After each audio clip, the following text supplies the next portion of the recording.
How can you transfer your current FIFO experience into a mining job? Welcome to Conversations About Mining. I've got Jess here from Beyond WA Resumes and Recruitment, and we're going to talk about how you can transfer your FIFO experience into a mining job. Awesome. Hey, Andrew, how you going? Yeah, pretty good. Thank you, Jess. Yeah, I'm really well. I think it comes down to education for this one.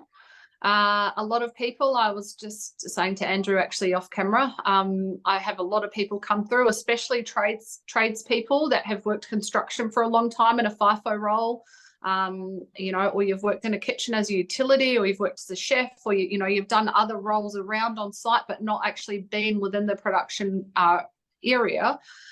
I don't know why a FIFO role. I've applied for this, process operator role or this, other bogger or nipper or whatever it is. And I just don't know why they're not giving me a chance. I've got 5 years FIFO experience. Well, yeah, you've flown in and you've flown out, but you have no idea how the mine works. You have no idea at all about that actual role that you're applying for. You've only flown in and flown out. So that's where I think it really comes down to having that education. That's where the DIY course, or the Work Ready program is really awesome in actually teaching how that mine works, because you might have been on a construction site FIFO for 5 years, but you've never ever been inside a mine. You've never been in a pit. You have no idea how it actually works. And that's what they want to see from you, is that education and having that knowledge. Yeah, you've got to be able to talk the talk and to walk the walk. And one of the big things that I find we have people come through when they do their resumes and they've got that 5 years FIFO experience is that they lead off, instead of saying FIFO, they call it mining experience. And if you're lucky enough for your resume to make it through to the foreman's office,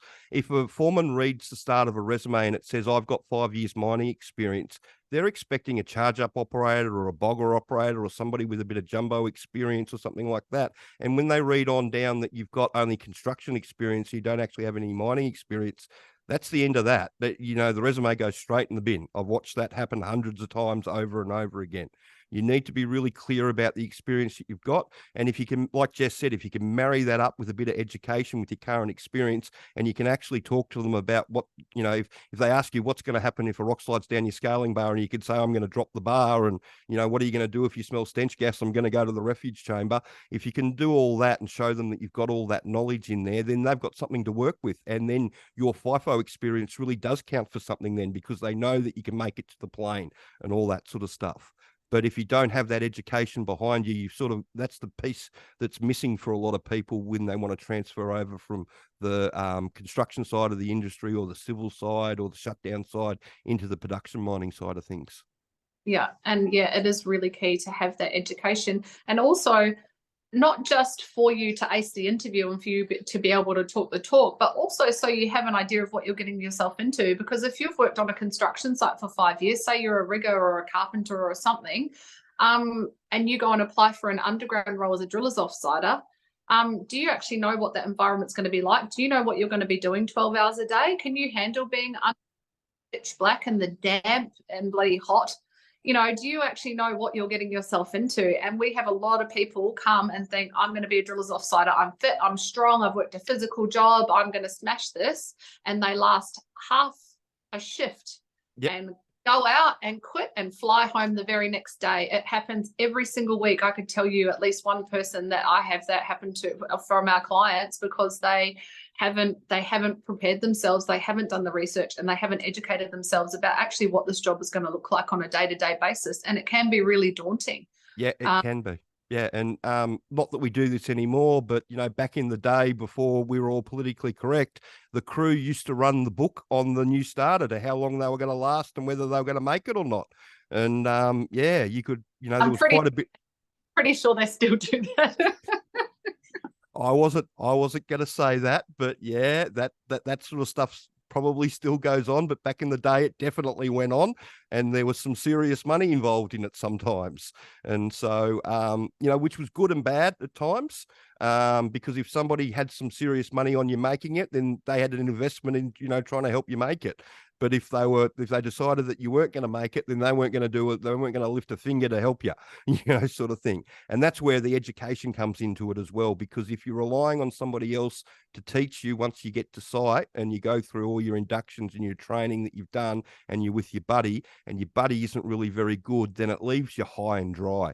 And that's one of the reasons why we wrote the training back in the day as shift bosses. We just got sick of watching people fail for the same silly reasons over and over again, because they just didn't get somebody that could communicate properly to them, or nobody wanted to invest the time in them and all that sort of stuff. And before we knew where they were chewed up and spat out and ready to jump on the plane, like you said. Yeah. Happens all the time. People get a start and they're so excited and they jump on that flight and they're full of hope and they get there and they hate it. Yeah. And they don't like the job and they think the job's crap, whatever job it is. Don't like the food and they can't handle maybe being away from their family or their friends. They find the isolation of working FIFO and being in a camp like that really horrible. Some people just don't thrive in that environment. I know myself, I loved it. I especially loved doing shutdowns and going to different sites and meeting different people and jumping on different planes all the time. I really enjoyed it. But not everybody does. And I'm sure I haven't done it since I've had children. So I'm sure, again, that would get even harder, being away from your kids and being away from your family and missing out on Christmases and things like that. So there's all these things to consider, which Andrew goes through a lot with you in your course about how that all works and what to expect. And then we can go through with you as well when we're doing your resume. We can go through that, especially once you know once you get a job and once you know where you're going, we can then talk to you again about what to expect and what the camp's like. And we can even help you. We've got a massive network of people in our mining groups. We're happy to put out posts and find you a buddy on site, maybe in camp, so that you aren't by yourself and you do have someone to chat to when you get there, if that's if you do need that. But I'm always up for a chat too if somebody's got a question about what's going on site that they need an independent sounding board with. A lot of the people that do our work ready package take advantage of that. I get a lot of calls after people get jobs just to clarify things and just this is what's happening on site, what do I do? And it's nice just to have an independent sounding board sometimes, just to give you the truth, without it being out of context or being tainted by anything. And just having that person, that objective person that is not anything to do with anything. Is this normal? Does this happen? Is this normal? Should I be doing this? Should I be doing that? Because like Andrew said, if you are put on site and your buddy or whoever you're buddied up with, usually at work for the first couple of swings at least, especially if you're underground, if they're not a big communicator or they're not interested in actually helping you at all and they just want to get on and do their job, it can be a really kind of daunting first couple of weeks if you've got no idea and you're just throwing in there. Or that there's one thing worse. You get the person that just got passed over for promotion. That's the worst thing that you can get, because all you're going to hear is about how they should have got the job. You're not going to hear anything about the job that you should be learning. So... Yeah, definitely. And again, it really comes down to just educating yourself, finding out whether you think it's a job for you, and figuring out how the mine works. You need to know all of that. You need to know it all, because then you're going to walk in there, you're going to feel confident, you're going to know what you're looking at, what you're talking about. Everyone's going to take you a lot more seriously. You're not going to just be the greenie that no one really wants to help. They're going to be like, oh, wow, this person has their head screwed on. They really do give a shit about this and they want to, they're really keen, and everyone will be much more obliged to help you and to give you like real advice.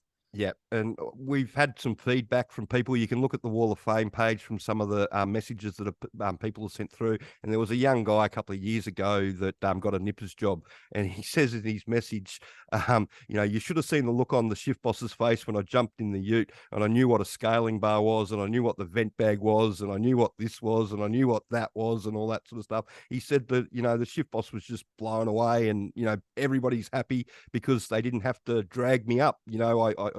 I knew what was going on, and it's a lot easier to offer help to somebody that you already feel like they've got in with a really good chance of making it, instead of, am I starting again? This is a 6 to 8 week process, even longer.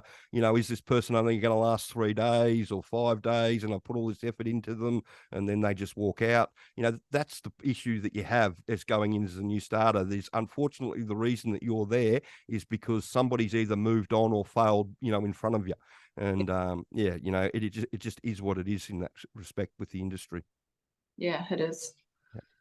So thanks for that, Jess. That was brilliant as usual. And if you've got any more questions or you'd like to know what's going on in the industry, please send them through. And if you could like and subscribe the channel. Thanks.